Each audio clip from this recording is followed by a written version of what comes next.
I love when technology works. Welcome, everybody. Greg Peterson coming to you from the Urban Farm Podcast and Urban Farm U. I am here with Andrew and Mary. Hi, Andrew and Mary. Hey y'all. Hello, excited to We, be here.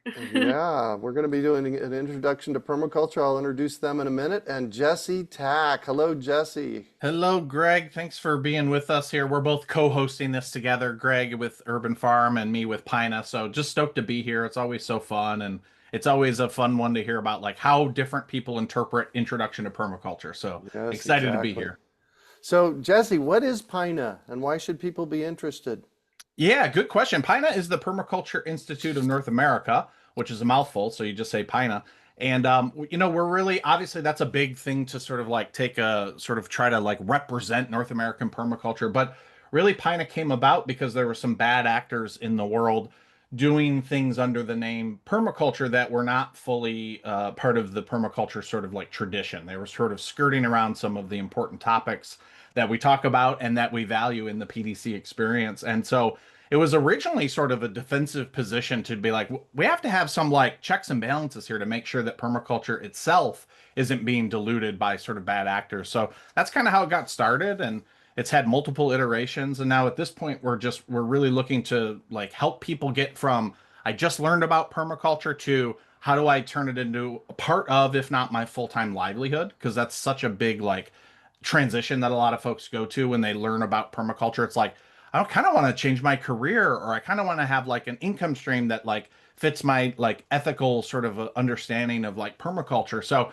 we want to help people do that. And my experience is very much like many of our experiences where I took my PDC and I was like, okay, now what? Like I'm really, really into permaculture. It's the most exciting thing I've learned, and I definitely am not satiated with it just taking the PDC. I want to keep doing this.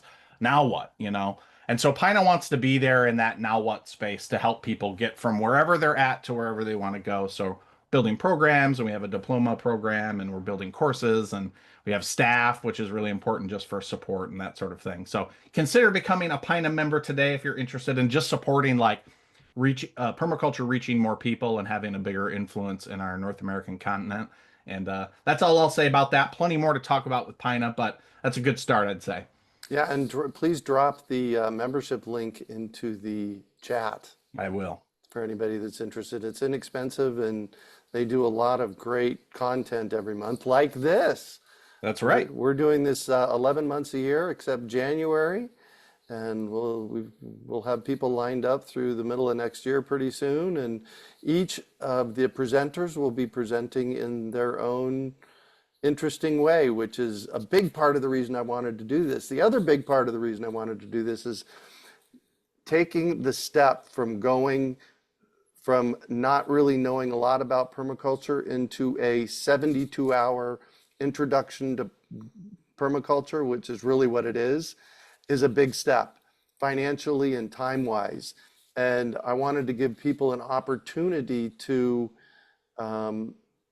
really wrap their head around what is permaculture and how will this make a difference for me, so that y'all can start making choices around taking a permaculture design course, because it will change your life forever, right guys? Absolutely. Did for Yeah, me. it did for me 33 years ago. So all right, tonight we are doing an introduction to permaculture, getting started with professional permaculture design. Mary Marshall and Andrew Tuttle are the co-founders of Edge Perma, stewards of Pragtree Farm, and instructors at Edmonds College. Together, they are dedicated to revolutionizing permaculture education through innovative design, immersive virtual education, immersive virtual farm education, and hands-on learning. Welcome, Andrew and Mary. Hi. Yeah. Hey. Yeah, I'm excited to get into what it is that we do and what really sparked all of this from the beginning. Because if you all haven't done a permaculture design course, we were once there too. And so I just, yeah, want to go over the whole story and how we got to this point and the really fun stuff that we do today, because we just want to keep people excited about farms, and that's why virtual farm education is a huge driver. But yeah, as you guessed, I'm Mary, and then Andrew is my co-pilot in business. And yeah, was there anything you wanted to add before I get into everything? No, I'm just excited to be here. I think today we're going to share with you all some of like the story behind how we got here, right? We got into permaculture just over a decade ago, and it's been a very weird, very fun, very rewarding journey that has led us to where we are now. So we have a lot that we're gonna share with you all in the next little bit. Thanks for being here with us. Awesome. Before we go any farther, I notice there's a hand up in the participant room.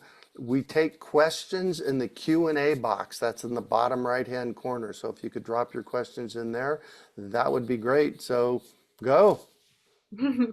Thanks. Yeah, it's been a lot of fun to learn side by side with Andrew about permaculture. We've been best friends for, I guess it's about 14 years now. And throughout that process, we fell in love with nature and fell in love with permaculture. And all that sparked from just wanting to grow plants.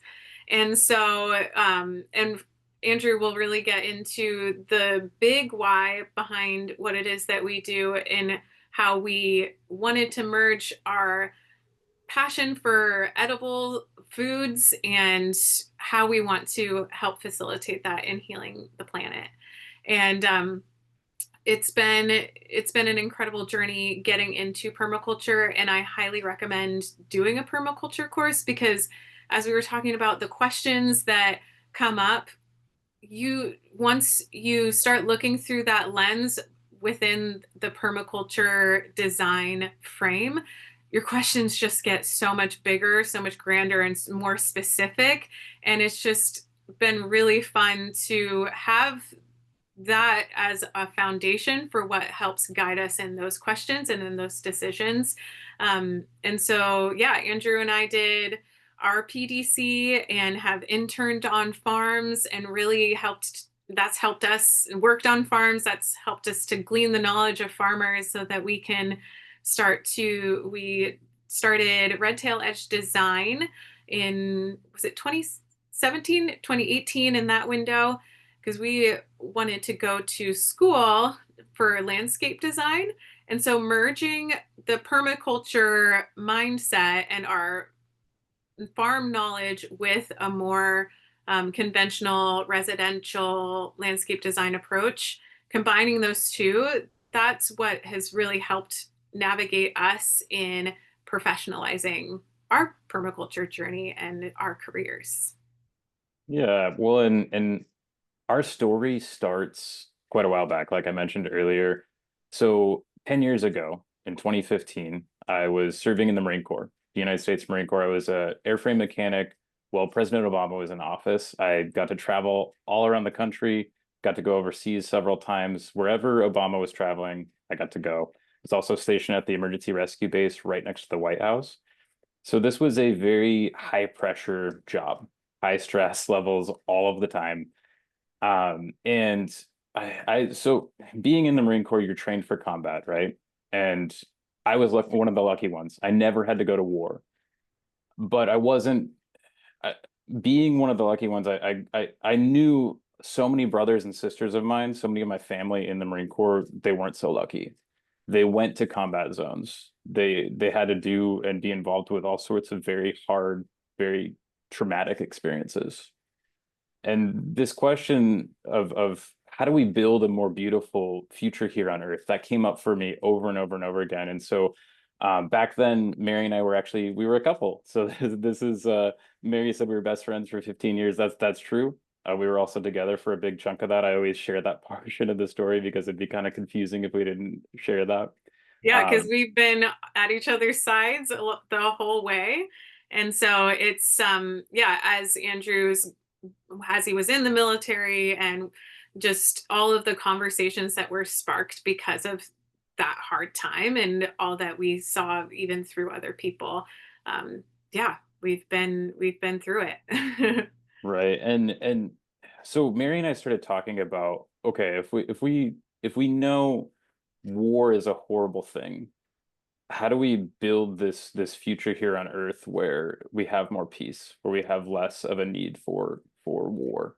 And it was during that time that we found these books on permaculture, and we started reading about people restoring landscapes and growing food while regenerating ecosystems that cared for all of the wildlife around them, that restored the health of communities, that brought vitality to land and people, and provided for security and resilience. And we found that permaculture is this pathway towards peace on Earth.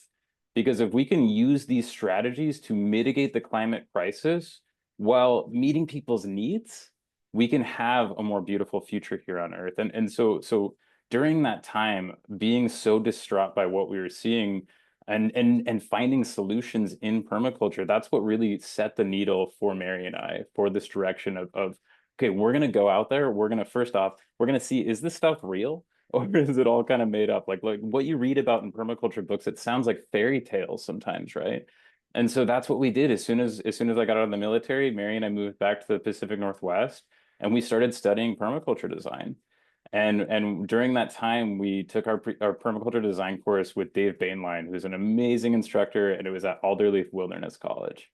And during that time, we got to see permaculture in action, and that question of, is this stuff real? We got to verify with our own eyes and really see what this was all about. And so one of the moments that stood up for me was going to the Bullocks Permaculture Homestead here on Orcas Island in the San Juan Islands. And for me, that was a transformative experience, the whole design course, but then it really like all came together when I went to that space. But Mary, for you, how did that feel for you? Oh, I think that for me, interning at Inspiration Farm with Brian and Alexandra up in Bellingham, Washington, that was pivotal to me because I had only seen really conventional farms and just they would go from having life to being completely degraded. And so it blew me away when I saw that there was another way of providing food and growing and how it can all synchronize together and work within a homestead. And so the hobby farms and the holistic design that is permaculture, being able to see that in action, interacting with the landscape, and just being able to ask all those questions from somebody that's been in the field, that's been doing this for, I mean, they've been at that farm for at least 30 years. So having that resource to ask those questions and dream what life could be like and to be able to interact it in a space it was a beautiful way to learn about permaculture, by immersing myself into it. And soon after that internship, family tragedy hit. And so being able to be within, knowing that like healthy land and healthy soil and healthy plants, being amongst that was really, it creates a healing within as well. And so I think that that's been a huge driver for me is the being surrounded by military folks was hard, and then dealing with my own PTSD, it was so necessary within that chapter to be in a space that is healthy. Plants create healthy people, and that's been pivotal for me. Yeah, I'd say that for us, this whole journey over the last decade has been about healing ecosystems while we heal ourselves. Yeah. And that has been so powerful and so rewarding in so many different ways. And so as Mary mentioned, we interned at Inspiration Farm. That was a transformative experience for both of us. So going from awakening during the permaculture design course at Alderleaf to then interning at a permaculture farm was transformative. But both Mary and I, we knew we were sold at this point in time. We'd seen what we could only describe as magic happen in landscapes. And we believed. We were like, okay, so this narrative that humans can only be destructive, it's like, okay, that's gone. I now know that it is actually truly possible for humans to be healing forces within landscapes, and we can be a beneficial part of an ecosystem. So we set out on this mission to learn as much as we possibly could about permaculture through as many different avenues as we could over the last 10 years. And just, I mean, I worked at Cloud Mountain Farm Center, Well-Fed Farm, all of these different opportunities. And Mary and I were also land stewards at our own site in Everson, Washington, near Bellingham, Washington. And we had a farm education center there that we were starting up. But as Mary got into earlier, we decided, okay, we've got all of this experience working on farms. What do we do next? What's the next step? And so we looked at ways in which we could professionalize our design skills. So we both set out and we took a design course, a landscape design course at Edmonds College. And Mary, I just wanted to ask, like, what was your favorite part of that experience, or why even do that course? I think that it was a way with structure, which was very nice because it can be easy to get overwhelmed by all that there is to learn from nature. And so being in an environment where you have instructors or have coursework, um, I loved the plant ID classes and getting to know plants and know why they exist where they do or where they want to exist. Um, and how to be able to pinpoint where they are as I'm hiking or walking around through neighborhoods. That's just really helped me to become more aware of my surroundings and how I can create, a positive impact by really witnessing what's happening. And so going through that coursework and really getting to know plants, which that can happen whether it's at a college or self-study or through interacting with other people through a PDC. There's so many different avenues to go. And I'm really glad that I chose the one that I did because I think in that chapter, I really needed a lot of structure and a lot of guidance. And that really helped to facilitate how I can combine my love for plants, specifically edible landscapes, edible spaces, and be able to really get to know the why behind why they exist where they do and how to place them all together in a landscape. And then, yeah, being able to learn the programs on how to make a design look really professional. That was really an incredible experience. But I'm glad that I learned that so that I could learn how to simplify it. And that's something that I would love to teach on as well, is that we don't have to overcomplicate it and we can create beautiful designs by not spending a lot of money on landscape design software. Yeah, I think it's all about just getting yourself in the field and asking those questions and seeing where those questions take you or seeing where those answers take you.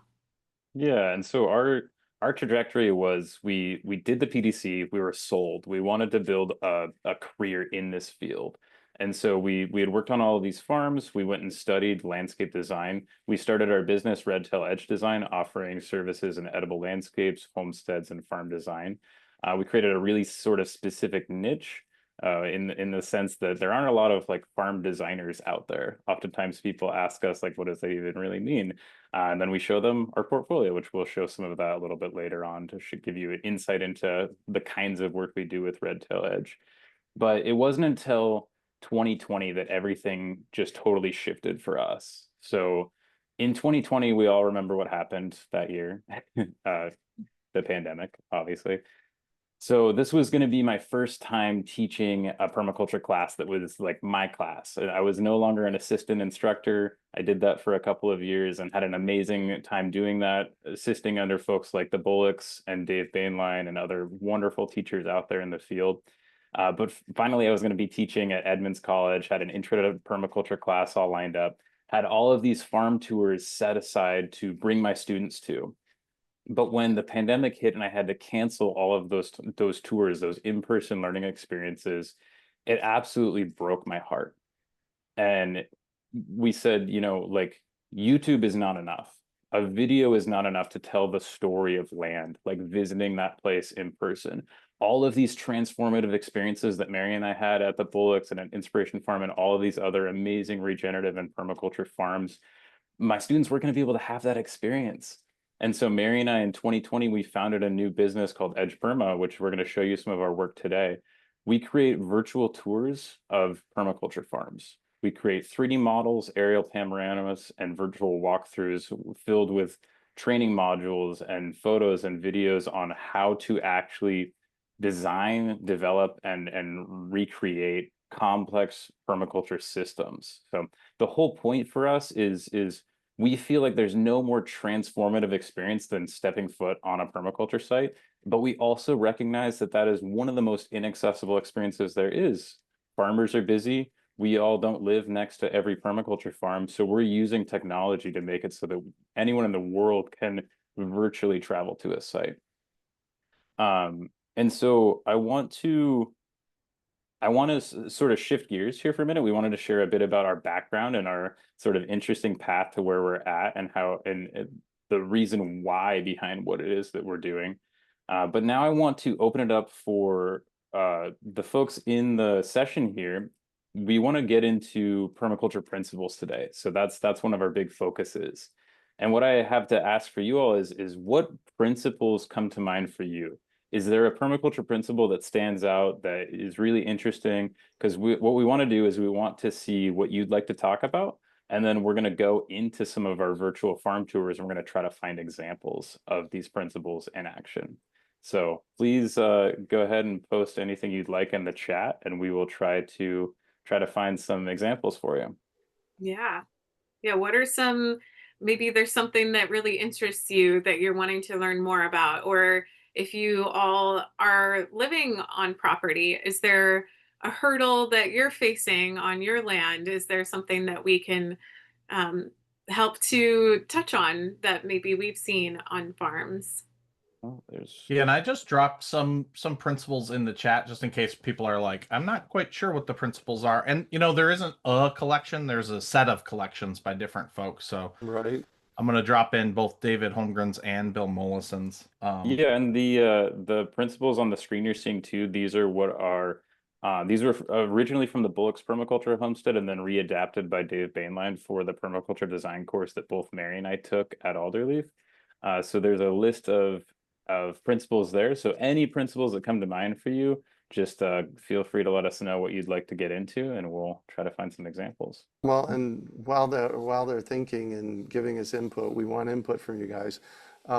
Stacking functions is one of my absolute favorites, and I learned about stacking functions in my permaculture design course back in 1991, and went back to college in 1999 and was taking a transportation planning class at Arizona State University, and all of a sudden one day he's talking about trip stacking. And my brain was going, hold on, I know this. Because, in transportation planning, we don't want to go one place, come home, go another place, come home. We want to go, to the grocery store, to the drugstore, to the hardware store, and then come home. Trip stacking functions. That's, so that was my excitement going back to college almost 15 years later after doing the permaculture design course, and they're talking about it right there. So Yeah. Yeah, no, Yeah. I love it, Greg. And on the topic of stacking functions, maybe we'll show you some examples of stacking functions at Inspiration Farm. That's where we're floating above right now. And are you all seeing this okay on your end? Yep. yeah, we great. are. So before we do that, this is an example of the work that you do, isn't it? Yeah, so what we're seeing right now and what we're spinning around, this is a 3D model of Inspiration Farm. And so the 3D model, we create these using drone imagery. So we use a software program to fly the drone around a permaculture farm. The drone then basically in the software program will stitch together all of the photos and give us this fairly decent 3D resolution model of the site. And so this gives us the overview of the farm. So I'll give you a quick little overview of how Inspiration Farm is laid out. There's about 9 acres that we're seeing here with pasture up above. This is kind of the highest point of the landscape with the lowest point being down here. But the Inspiration Farm is really known as one of the best sites in the Pacific Northwest for learning about permaculture swales. So you can actually see Mm. the swale systems through here. So this is kind of the heart of the farm right in this section. And one of the things I love about the 3D model is you can actually see how effective these swales are by seeing how hydrated this landscape is here. So these swales all catch and store water and basically evenly distributed throughout this space by a swale is essentially a ditch on contour, right? Sorry for the quick in and out. I'm trying to slow it down. But basically this ditch dug on contour on level line is moving water throughout the landscape here and then slowly sinking it in here. So these garden beds in between these swales are actually sub-irrigated with water collected above them in the landscape. But one other Yeah. sort of amazing feature about this is that this zone is now you're basically the material you're digging up on the swale, you're piling it up higher in the landscape, which then creates these high-end dry zones that give you more room to work with. And we're going to drop in and see it up close. But sorry, Mary, you were going to say? Oh, just that the Inspiration Farm, it's not severe in its topography. It's very gently sloped. And so it almost from that lens, from that viewpoint, looked like there was terraces, but within utilizing swales, it creates this nice elevation where you can grow right next to water and you can help, you know, divert that water into a way where it's being used really intentionally and slow down the spread instead of it just sheeting off of the property.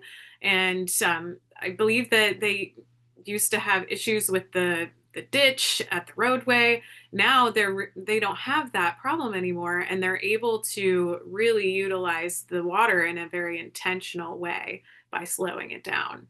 Yeah, so you can see an up close look at this swale here.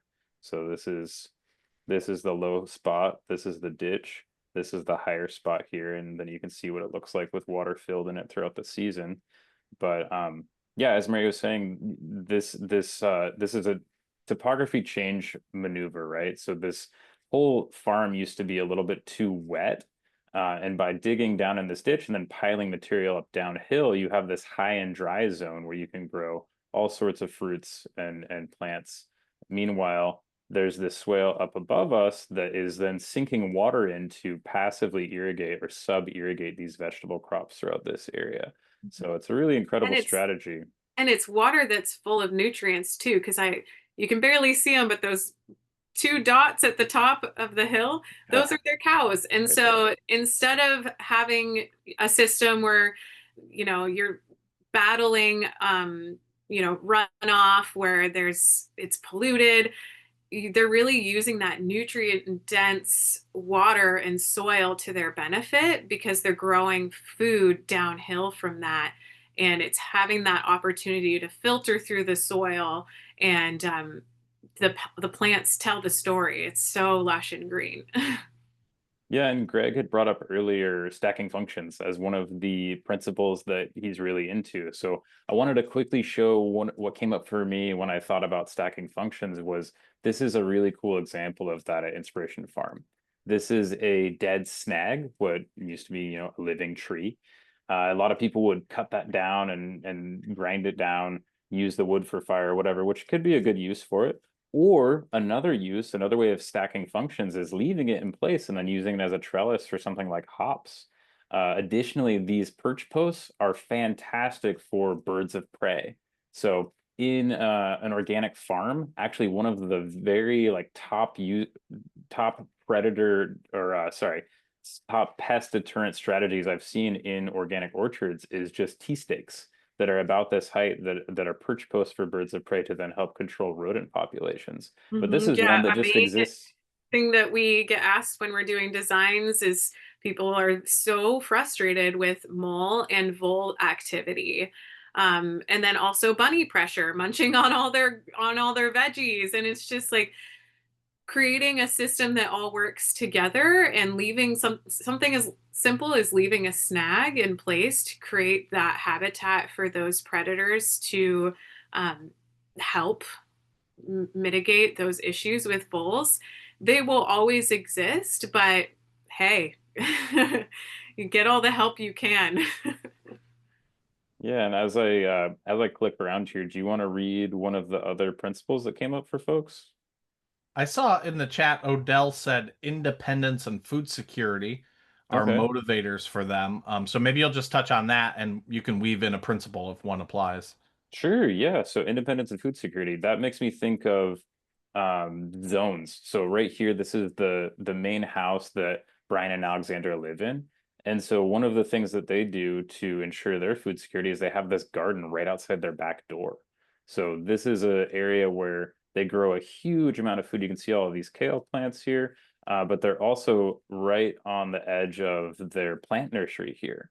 So for me, there's no better feeling of like resilience than just having plants, right? Having a nursery is security, is food security, and we can make more of them, right? So this is a zone where they take cuttings, they graft plant material, and they create new life, or I should say, make clones of life to then spread and create more diversity and more resilience within their food ecosystem that they're creating here. Mhm. Um, Yeah, something I want to touch on when it comes to food security and independence is actually the how do I say this? I I've shifted my lens from self-sufficiency to how can I make this a model that I can will actually be sustainable in my life. And independence, I love my privacy and I love my little home, but through collaboration and working with others, you can see on the property they have interns on site. They have renters that also contribute to the property. Andrew and I, we used to own our own farm. We've strayed away from that. Now it's four of us besties living at Pragtree Farm, contributing, utilizing shared resources, shared tools. And I've had an abundance of squash. I've been able to help gift that to them, and they've given me kale and other things. And it's nice to get tapped into your community and to not have to do it alone. So I I believe that independence is so important within a culture where, we're getting all these threats. It's a scary world we live in. But I think that if we can find our people and we don't have to do this alone, I think that that can be a really beautiful thing is to get tapped in with the community. yeah, absolutely. One of the principles is obtain a yield. And I have said for years that the only place that lack lives is between our ears.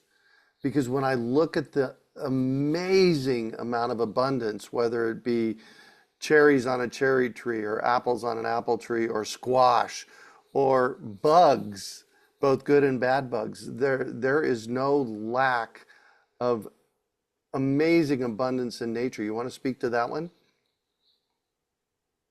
Yeah, what's coming up for you, Mary? Well, I think that one thing that I know that Brian has been asked in the past is, you know, is there pest issues and how do you battle those things? There's no spray happening within these systems, and it's all about creating that balance. Um, and so I'm trying to think of a specific example that it's happened there. But I think if we were to touch on what a guild is, that would be the best way to talk about that because it's all about balance. You're not seeing monocropping, which is all one crop planted in one space. The beautiful thing about this farm and many others like it is the biodiversity that happens within these farming systems and how there's less opportunity for pest if you have more balance in a system. Yeah, I'm just going to show an example of one of the guilds here. Yeah. So guilds are essentially companion planting on steroids. It's like how I like to describe it. So whereas companion planting is often annual vegetables that you plant next to each other for some sort of benefit that they provide one another, a guild is a perennial based strategy. So here we have a fruit tree with all kinds of supporting cast members here. So this is one of the primary sort of target species, is to help get this fruit tree established. Another fruit tree here, and then an understory of shrubs, and then some ground covers like comfrey and oregano and sweet cicely and gumi. Gumi is a nitrogen fixer. So as we add nitrogen fixers to this guild, we're going to help build fertility that then support these target tree species in getting established, right? This is a whole part of like successional design for a permaculture design system, is we add together a lot of these different guilds to help get spaces established. But I kind of want to go back to where I just was for a second, actually, and drop into this zone that we were just looking at. Because what came up for me on this topic of obtain a yield is what we were just looking at was this windbreak. So this is a space where basically there's this zone where a lot of wind comes in, and it can actually like dry out and create a lot of harsh conditions for this annual vegetable garden space right here. So Brian installed this windbreak on this swale, and you can see here there's a ton of willow, right? But in year one, he had planted Jerusalem artichokes that grew super tall, created this windbreak effect. That was an early succession windbreak. But the willow was the second stage succession of the windbreak. And here you can see this was planted as just that, something to create more of an ecosystem to protect these vegetable crops. But you're also getting a yield in the form of willow. A lot of folks don't know that willow is actually excellent livestock fodder. So you can cut that back and feed it to your cows, which they do here. You can also harvest it for basketry material or something like artist charcoal. There's so many different uses of willow, and that's a yield that wasn't even the intended target. The goal wasn't to necessarily grow a crop here. It's just kind of a extra bonus. Well, go back to and that I love one. that Donna in the chat mentioned that there's tons of medicinal plants that we're naming, and it's no coincidence that these plants that are helping to heal the soil and that animals love are also for healing people as well. Yeah.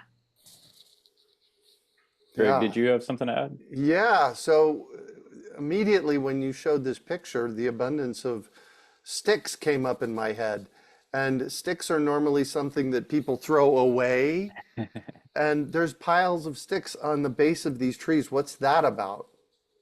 Oh, Well, so this is about building organic matter, yeah. building soil fertility. The more organic matter we can store in the soil, the more fungally dominated soils we can start to encourage into these agro ecosystems that we're trying to emulate, right? If we're trying to copy the success of these natural patterns and these healthy forest ecosystems, this is one strategy, is just growing biomass. And you get that in the form of these sticks and the leaf litter. So this is all about building soil health. Well, Well, and then within that, they also have filberts, some nut trees planted in between as well. So once those get big, they'll probably phase out that willow or try to keep it more at bay and keep it shorter. And so meanwhile, all of those sticks at the bottom, it's building that organic matter, but it's helping protect those young trees as well. exactly. That's the thing that I saw. It's Yeah. helping protect the trees. Plus, it's at the base of the trees, so it's holding the wind back as well. Exactly. Yeah, Yeah. the filberts are planted along this back edge here. So Yeah. you've got that early succession Jerusalem artichoke creating the windbreak. Then you have this mid succession willow. Then you have a hazel that's going to grow up and be the long-term succession crop for that space. Odell's got a great question here. Can you talk about using edges and valuing marginal as it pertains to small plots like an urban front or backyard? Yeah, good question. I Well, we were mean, just at we're a big fan of maximizing those edges, and edge perma and red tail edge farm, or the design services that we offer. But yes, there are principled or a spot at inspiration that you're thinking of for this one, Andrew? Well, we're at one. We're at an Yeah. edge right here. So this is the edge. This is the property edge. And oftentimes, oh my gosh, in the Pacific Northwest, edges, if you don't manage them, if you don't do something intentional with them, they just become invasive blackberry brambles. They just get fully taken over and becomes a monoculture. It becomes a space of low ecological function, low ecological health, and it just becomes one crop. Whereas this entire edge at Inspiration Farm is useful timber, useful food, useful wildlife habitat. These are actually could be Christmas trees right here, but this entire edge is intentionally planted out and managed as mostly nut trees. But there's all kinds of products within that edge, and that's just kind of one example that comes to mind for me. But yeah, do you all have anything else you want to add on edges? There's obviously so many examples out there. I do. She actually specifically said urban front or backyards. So Okay. my house in Phoenix, Arizona, where I lived for 33 years, was 80 feet wide, and the yard was 80 feet wide and 160 feet deep. And the front yard was maybe 30 feet deep and 80 feet wide. And I wanted privacy in the front yard. And so what I did over the course of about a decade, from starting in about 2004, is I started using the front edge against the street and the left edge against the neighbor, and I put a fruit tree every 4 feet. And I grew in the front on the street, I grew this citrus hedge there were 14 citrus trees in the citrus hedge that would give me food for about 4 months a year. They were privacy protectors, and it allowed me to, I actually had 40 fruit trees in this 30-foot deep by 80-foot wide front yard, and that's how I did it. I used the edge. And it gave me food, and an additional bonus on the edge on the north side of the front yard was the family, really nice family. They had a dozen kids. Seriously, they had a dozen kids. And so the hedge there gave me the opportunity to interact with them a little bit, because when they first moved in, they were picking the oranges and throwing them like baseballs.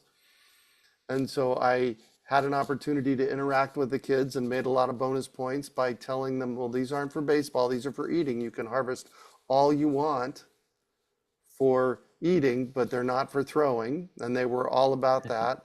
And the other thing is it gave me a privacy hedge there that had thorns.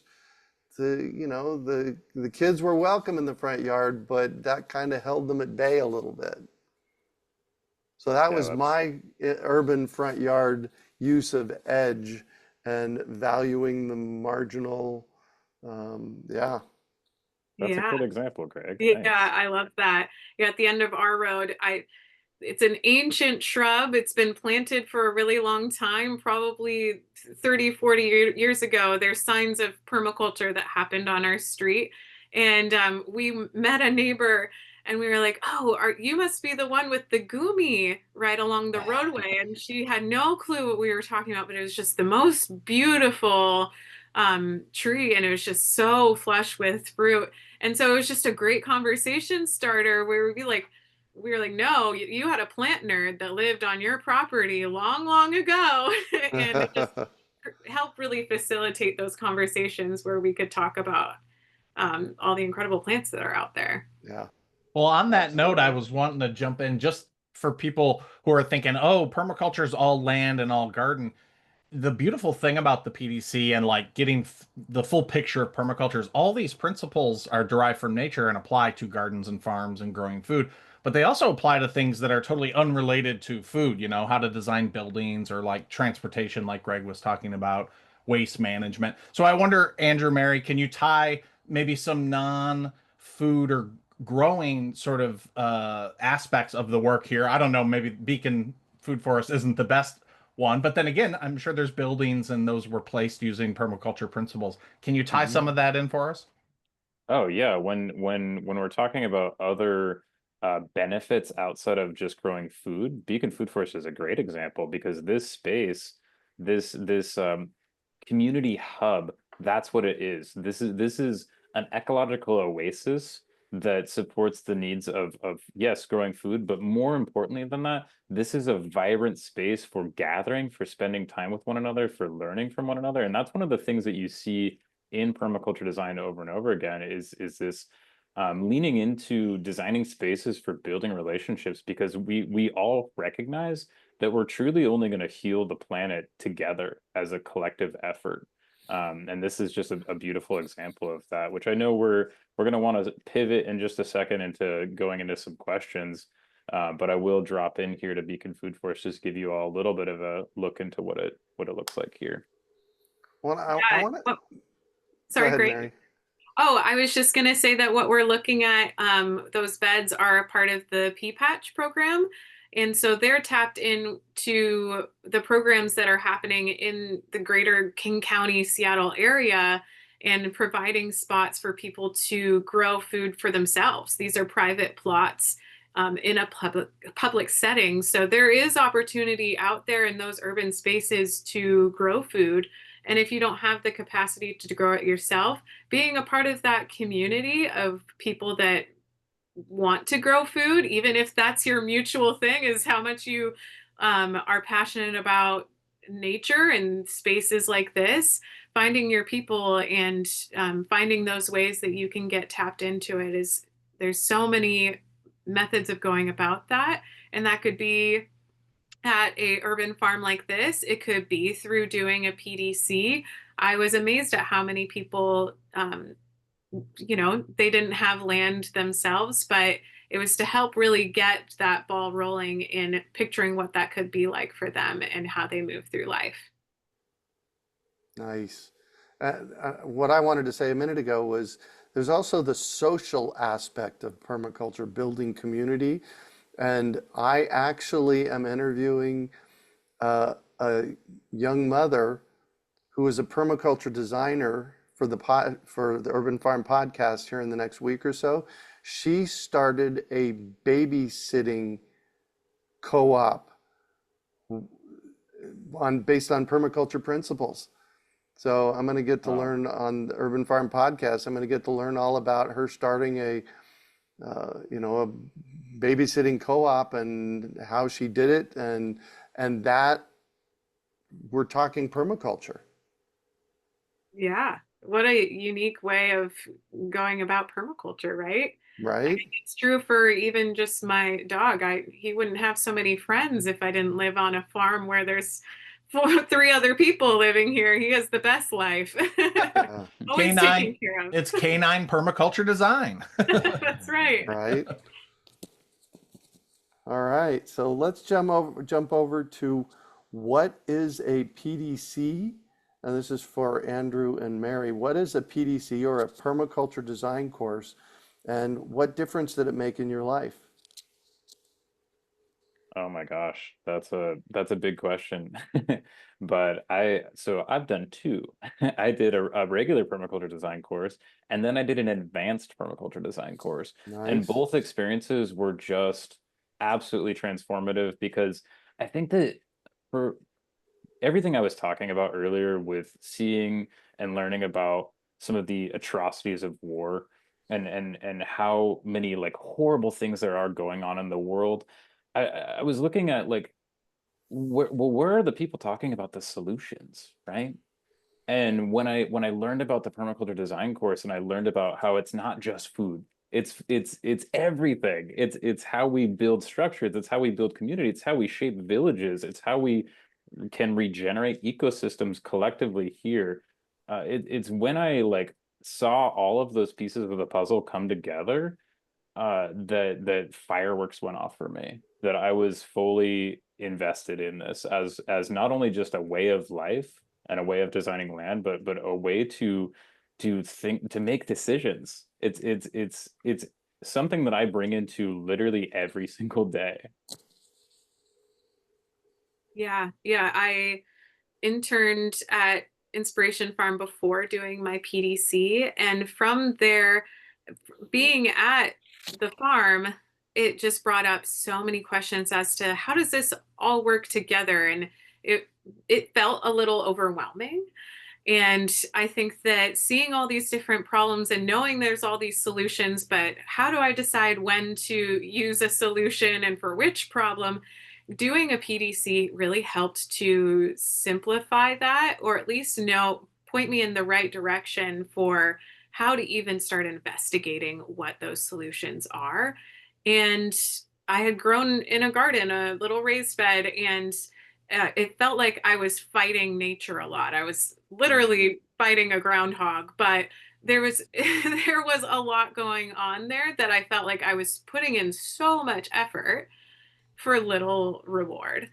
And I think that's the beautiful thing that I've learned from permaculture is that it really helps to simplify it all if you are able to know all the little principles and how they all work together. And I think doing a PDC helped me to be able to wrap my head around it all. And I mean, I'm still learning. I'm never going to say I'm a master of permaculture by any means. Right.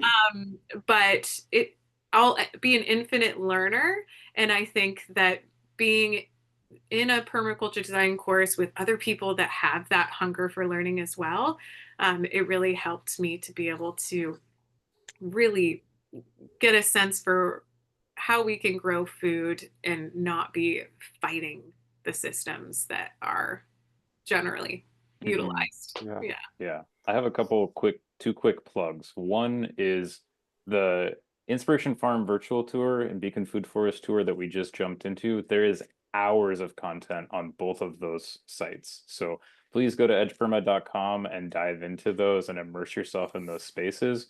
Sign up for our newsletter. We will be posting many more virtual permaculture tours in the coming months. Actually, we have several projects on deck. Yay. Nice. But we also teach with Ecoversity. So we teach online permaculture design with Ecoversity, with Penny Livingston and a handful of other amazing instructors out there, Stephen Brooks. There's just a great team at Ecoversity that we love teaching alongside. So that's one opportunity to continue learning from us. But Yeah. we've been thrilled to be here today, and just wanted to say thanks to Greg and Jesse for inviting us out here. And did you all have anything else you wanted to touch on today? Yeah, a couple things. Awesome. So an actual permaculture design course, there's a basic template. It's 72 hours. Sometimes it's done in a 2-week period where you go and live someplace. Sometimes, like the one that we do in Phoenix, Arizona, is over 5 weekends, over 3 months. The one that Beatrice and Laura do here in Asheville is one Saturday a month for 10 months or something like that. So there's different patterns of permaculture design courses. I am a big fan of doing them in person because of the community aspect of it. So, first step, find one in person. If not, then find an online one. You're still going to learn a lot with an online one. What I tell people to do is put the name of your city where you live and permaculture design course and see what comes up. Often there is something in your area. I know that PINA is working on a PDC map, permaculture design course map. Yeah, for North America. For North America, yep. Yep. Yeah, so I would just agree with what Greg said. Fine, it's best if you can be in a local, nested within your bioregion, largely, in my opinion, because those connections you made and those like plants you just learned about, you're going to keep a relationship with those types of things. Whereas if you just do an online one, you might not have those connections last as long. That said, some of the online courses are really, really excellent and top tier. So you really can't go wrong either way. And like you, Andrew, I've taken multiple PDCs because a different teacher gives you a different perspective, or you learn about a PDC teacher in an arid climate, so you get a much more arid focus, and then you do one that's more temperate focused or whatnot. And there's also some that you can travel to, going abroad just for that experience as well. So Heck yeah, maybe your dream is to move to Costa Rica. Then take your PDC in Costa Rica or an online one based out of there. So yeah, I completely agree, Jesse. Yeah, Definitely. exactly. Well, and the course, oh my gosh, honestly, the Bullock's permaculture design course that I was there for in person as an assistant instructor, it was like adult summer camp. it was like two of the most fun weeks of my entire life. And I know Right? that 2 weeks, that's a big commitment, right? Not everybody can do that. And that's why there's so many great different structures, like you were talking about a couple earlier.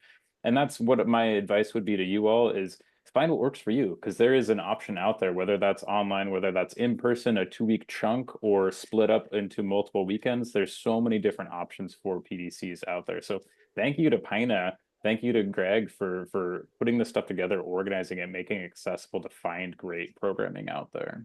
Yeah. I did drop in the Thank you, one guys. for the Phoenix bioregion.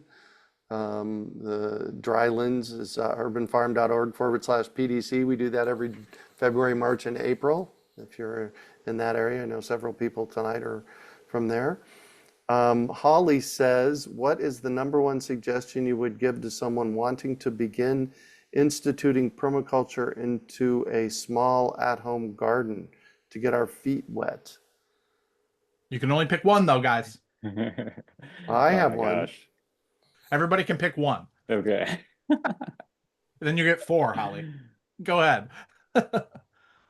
Would attending a PDC count? It Yeah. would, Because I think but that's a huge way to oh, she says no. That's too Pick wet. Her another feet one. are too wet. Okay, I got a quick one. Become a sponge.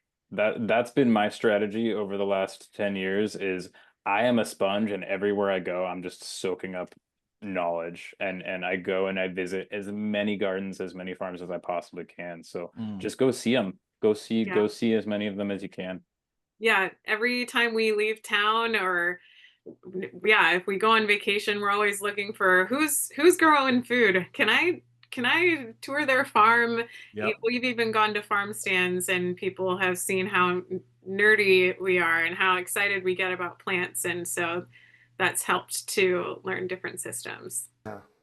So I have one that this is an absolute amazing bonus. Probably not everybody in the room knows who Toby Hemingway was.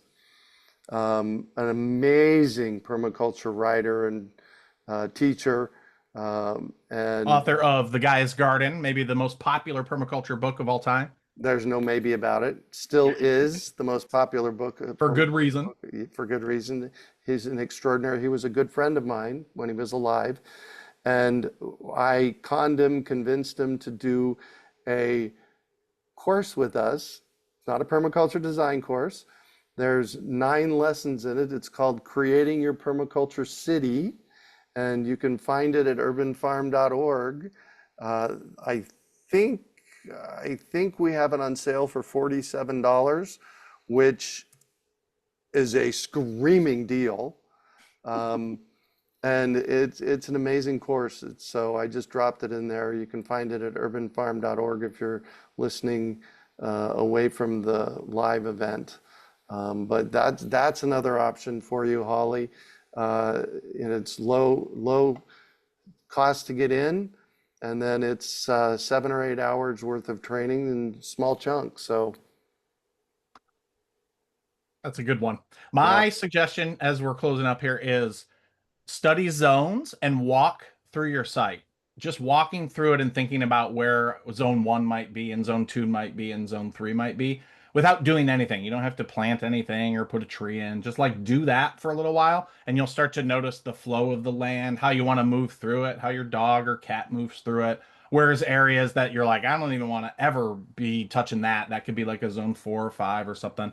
And then at some point, start with zone 1. Just right out your back door. Whatever you decide, it'll go good there. You'll see it every day and you'll iterate and get better. So there was a lot of good stuff there. I was going to say, Mary and Andrew, can you give us a minute on what zones are and how to use them? Sure. Yeah. Zones are a permaculture strategy for breaking down efficient energy planning. So zone 1 is the zone closest to you, where you spend the most amount of time, whereas zone 4 is one of the further out zones where you spend a lot less time, typically thought of as maybe like the wilderness. So zone 1, highest use of space, then 2 is the next highest use, then 3, a little bit less, than 4. So one of the things that you often see when you look at a zone schematic is like a grid, like circles out of a space, but there's often one thing we miss in that is the zones along pathways. So I highly encourage you to think outside the box when looking at zones. They are not always a perfect box. They are often not that at all. I have a zone 1 path on the way to Mary's house from my house. So that's a high use of energy for me. I walk that path every single day. For a lot of you, it might be the mailbox. It might be an area where you walk to go get the mail every day. That becomes a zone 1 path. So there's a lot more to learn about zones. That's just like the rough nutshell that I have. You could learn a lot more at Inspiration Farm if you walk around the virtual tour. There's a lot on that in there. I have a perfect example of a zone 1 strategy. So I planted a loquat tree right next to the driveway in Phoenix, Arizona. Loquat is a wonderful fruit. The problem with a loquat tree is that you sneeze and the fruit's gone ripe and gone. It happens that fast. It's like that and the fruit's gone. So you wouldn't want to put a loquat tree in a zone 3, 4, or 4, which is a places you don't visit very often. I put it next to the driveway, so I drive by it every time I come in and out of the driveway. And I'm seeing that tree so that I know on a daily basis that that fruit's going to be available. So Yeah. Perfect. Yeah. That's great. yeah. So, all right. Oh, I love that. Nature is wiggly. I'm channeling my Alan Watts, my inner Alan Watts, if you guys know that. But Mary and Andrew, this was so great. Thank you guys so much for your really inspired work. I really appreciate you being here. I got one more thing for Thanks, both of Jesse. you. Any final thoughts? Oh, I mean, if you all have more questions, maybe you wanted to ask questions about drones or what it is that goes into how we put our designs together, just keep an eye out. We're always hopping on calls like this and doing classes. We're going to be speaking at the Northwest Flower and Garden Show. So just, yeah, feel free to sign up for our newsletter. We don't send out very many emails, but the ones that we do are packed full of opportunities to learn more from us, and we're always happy to teach. So we're glad to be here. Glad to see you again, Jesse, and look forward to more opportunities to teach with you all and to be on the podcast. Yeah, we're excited for that. Nice. Yeah, and I just wanted to quickly say that this has been a whole heck of a lot of work to get into this field, to learn these skills, to establish this skill set, to be stewarding land. Like, we work our butts off, honestly, but I wouldn't do it any other way. The last decade has been so incredibly fulfilling and so rewarding, and to like every single day get up and be excited to get out of bed, to take care of the farm, to work on creating these virtual learning experiences, to go teach design classes. I love it. I love my life, and I'm living a pretty cool permaculture life. So I'm thrilled that I found that book, Gaia's Garden. That was the book. That was the book? That was the book that I was Oh talking my about gosh. earlier. I read that when I was in the Marine Corps, and I was like, holy crap, this is it. This is the path. Yeah. And I Ever wouldn't change a since. thing.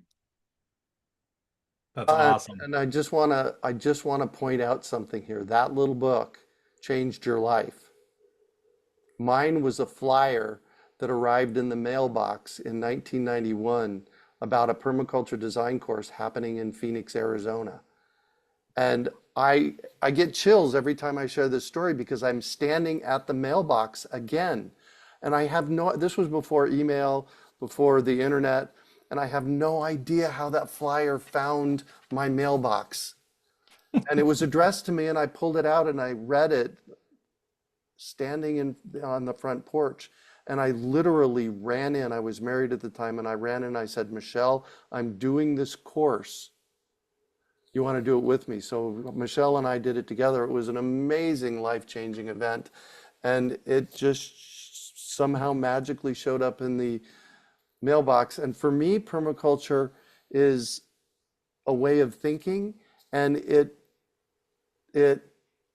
justified for me the way I'd been thinking for the decades prior to 1991. It's like, oh, there's something I can call the way that I think. So it can make that big of, no, I'm not going to say it can, it will make that big of a difference in your life. So, All right, thank you all. I appreciate you showing up tonight, and this has been an awesome presentation. This will be posted on PINA's YouTube channel, Jesse? Yep. Yep. Yeah, perfect. Yeah, we've got the recording. All right. Yeah, thanks everybody for coming and spending an hour with us. It was a pleasure. And thanks again, Andrew and Mary. Great to see you guys. Keep up the good Yes. work. Yeah, thanks, Absolutely. Dylan. Yeah. And Thanks, what's your Greg. website? What's your website? Edgeperma.com. Perfect. It's the best way to Excellent. find And us. we'll be doing this again next month. See you then. Bye. Hey, Bye, guys. Thank you.